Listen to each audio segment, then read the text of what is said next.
मैं इमरान खान हूँ। सबसे पहले जो अफसोसनाक वाक़या वो शहज़ाद अकबर साहब पे हमला हुआ है बरतानिया में, कैम्ब्रिज के इलाके में उनका घर है।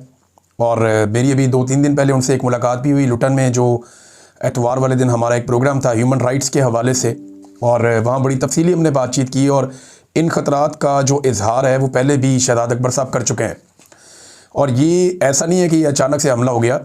शहज़ाद अकबर साहब पे माजी में भी एक हमला हो चुका है। गुज़िश्ता साल उनके चेहरे के ऊपर जो है वो एसिड फेंका गया था, जिसमें वो बाल बाल बच गए थे, और उनकी आंखों को निशाना बनाने की कोशिश की गई, लेकिन उन्होंने क्योंकि आंखों पे ग्लासेस पहने हुए थे तो उनकी बचत हो गई।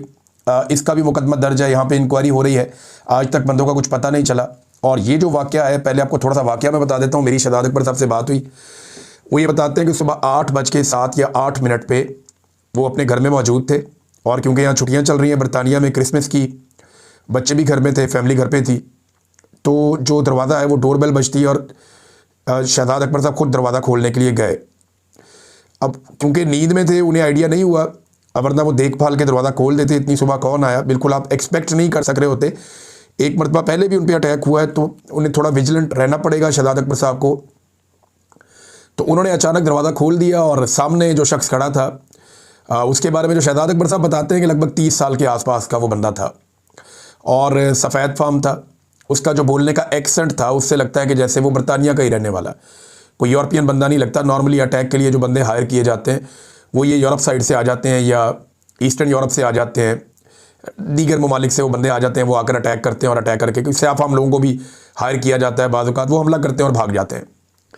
तो यहाँ पे ये होता है, ये मामला पैसे देकर करवाए जाते हैं। बरतानिया में लॉ एंड ऑर्डर वैसा नहीं है जैसा कभी हुआ करता था, उस तरह का नहीं। तो शहज़ाद अकबर साहब ने जब उसको कंफर्म किया कि मेरा नाम शहज़ाद अकबर है, क्योंकि उन्होंने पूछा उसने, तो उन्होंने कहा मेरा नाम है शहज़ाद अकबर, उसने सीधा मुंह के ऊपर मुक्का मारा।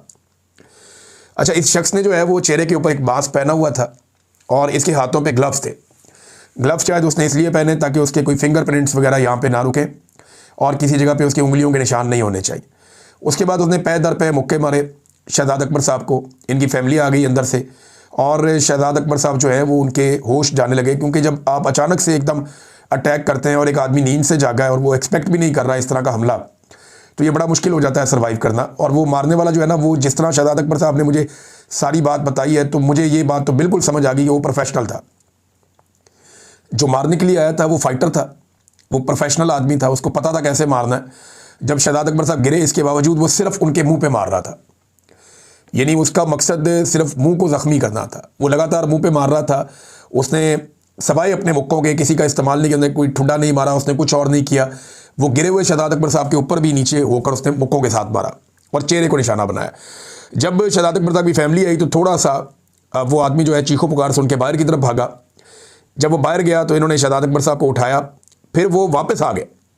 अब वो मोबाइल फ़ोन निकाल कर आया कि जैसे उसने सबूत भी हासिल करना है कि मैंने मारा है, और देखो मैंने मुंह को ज़ख्मी कर दिया। शहज़ाद अकबर साहब की ब्लीडिंग हो रही थी, उसने जो है वो शहज़ाद अकबर साहब की वीडियो बनाई, दोबारा हमला किया, और फिर वो निकल के भाग गया। अब ये जनाब पूरी एक एपिसोड हुई।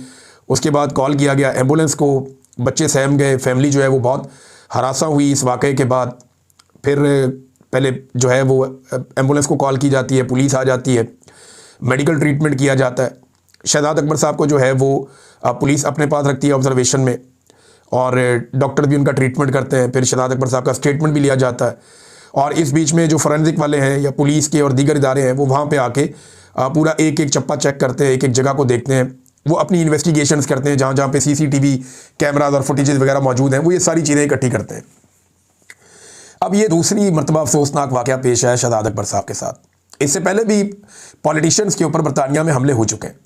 शहज़ाद अकबर साहब कोई एक आम पाकिस्तानी या एक ऐसा आम ओवरसीज़ नहीं है, ये साबिक वफाकी वज़ीर है पाकिस्तान में रहे, और इन्होंने बड़ी अहम वजारत के अंदर ड्यूटी की है।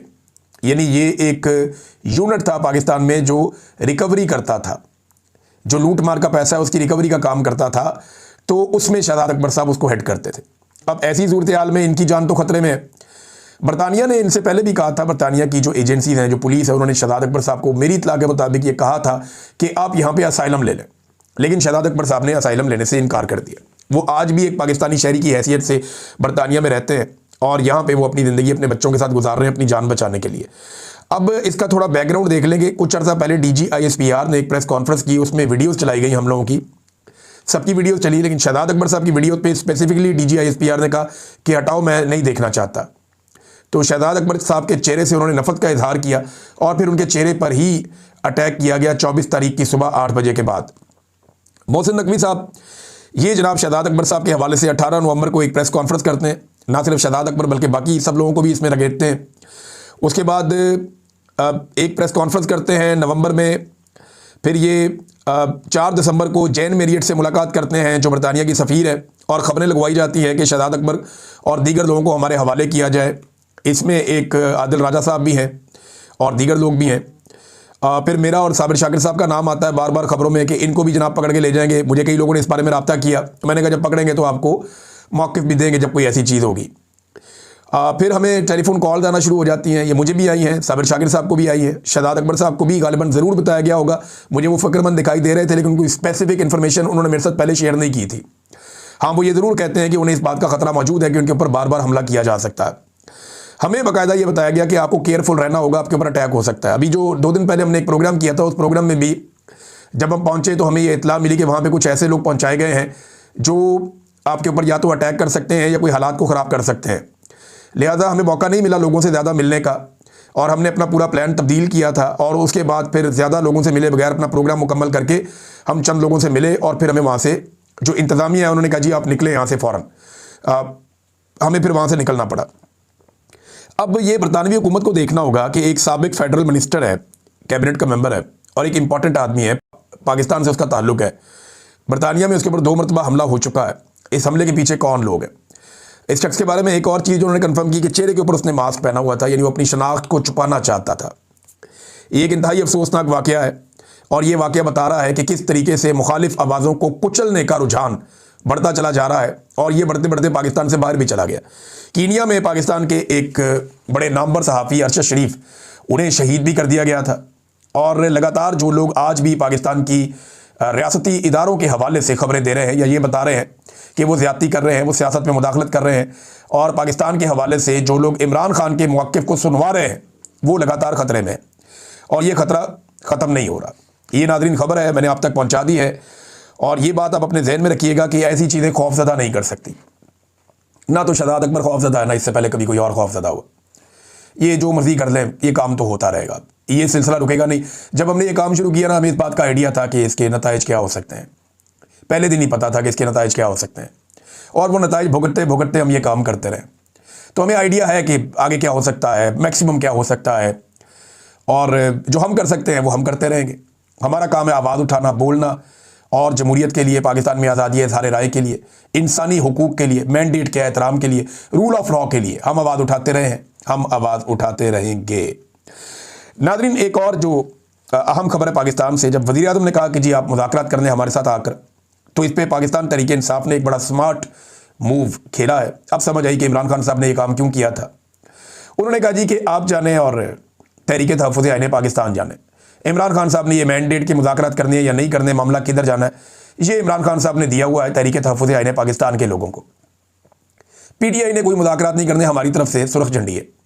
PTI मुज़ाकरात नहीं कर रही।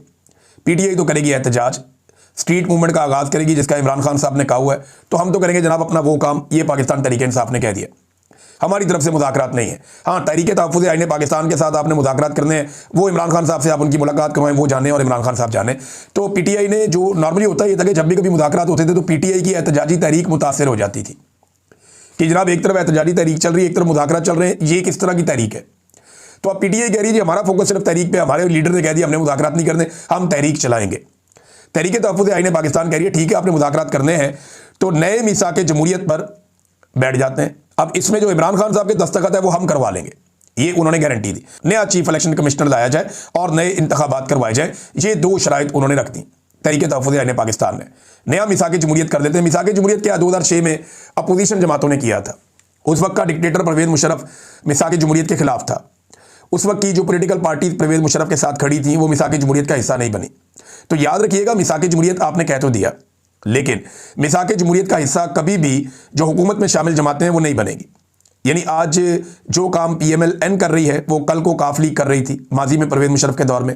आज जो काम पीपल्स पार्टी और जरदारी और बिलावल कर रहे हैं वो काम माजी में पीपल्स पार्टी पैट्रियाट के लोग कर रहे थे, राव सिकंदर इकबाल। आफ्ताब शेरपा, फैसल साले हयात वगैरह, ये लोग माजी में ये काम कर रहे थे।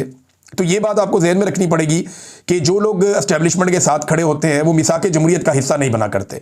चंद वजूहात भी है ना, देखिए एक तो जो वजूहात हैं सादी सादी आपको बताता हूँ कि हुकूमत मुज़ाकरात में संजीदा क्यों नहीं होगी, ये चंद वजूहात हैं, ये आप जहन में रखें। नंबर एक, इमरान खान की मकबूलियत, जब तक इमरान खान मकबूल है हुकूमत मुज़ाकरात पे नहीं आएगी, क्योंकि फिर इलेक्शन में जाना पड़ेगा। नंबर दो, एस्टेब्लिशमेंट के साथ उनकी शराकत है, तो मुज़ाकरात तो एस्टेब्लिशमेंट के खिलाफ ही होने हैं, तो वो नहीं आ पाएंगे। नंबर तीन, अवाम में बिल्कुल वक़्त खो दी है इन्होंने, अवाम इनको मुंह नहीं लगा रही, तो ये मुज़ाकरात में आके इलेक्शन में क्यों जाए।